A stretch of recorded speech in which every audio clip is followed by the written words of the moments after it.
Bildiyimiz kimi, hər bir şeyin ömrü olduğu kimi, insan orqanizmdə də toxumaların da bir ömrü var. Və yaş artdıqca onlar yaşa bağlı, belə deyək də, artıq o keyfiyyət dəyişikliklərini bir üzə verir. Təəssüf ki, yəni tibb sahəsində, əminəm ki, digər sahələrdə olduğu kimi bizim sahəmizdə də bu belədir. Yaşa bağlı əmələ gələn dəyişikliklərin qarşısını almaq demək olar mümkün deyil. Çünki yəni onun qarşısını almaq o deməkdir ki, insanın qocalmağının qarşısını almağa bərabər bir şey olardı. Geri dönən bir proses deyil orada. Bəli. Aydın. Bizim etdiklərimiz və edə biləcəklərimizin məqsədi sadəcə o gedən prosesin sürətini azaltmaq və daha keyfiyyətli şəkildə irəliləməsinə köməklik etməkdir.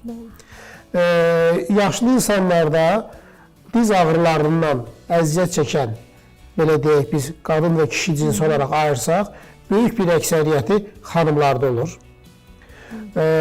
Bu əsasən, belə deyək də, araşdırmalar göstərir ki, yəni müsəlman tip ölkələrdə daha çoxdur bu, yəni xanımların diz ağrılarından əziyyət çəkmə səbəbi. Bunun bir çox səbəbi var. Ən öndə gələn səbəblərdən biri, adətən xanımlar artıq çəkidən daha çox əziyyət çəkirlər. Fizik aktivliklər azdır, artıq çəki daha çoxdur. Artıq çəkidən daha, dediyim kimi, çox əziyyət çəkirlər. Hərəkət intervalı daha azdır.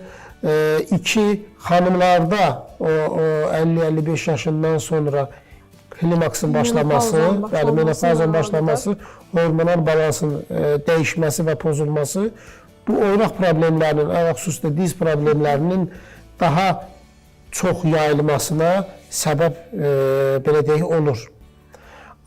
Həmçinin dediyim kimi bizim internetə uyğun olaraq mətbəxdə daha çox xanımlar olur, yeməklə daha çox xanımlar belə deyək, məşğul olur.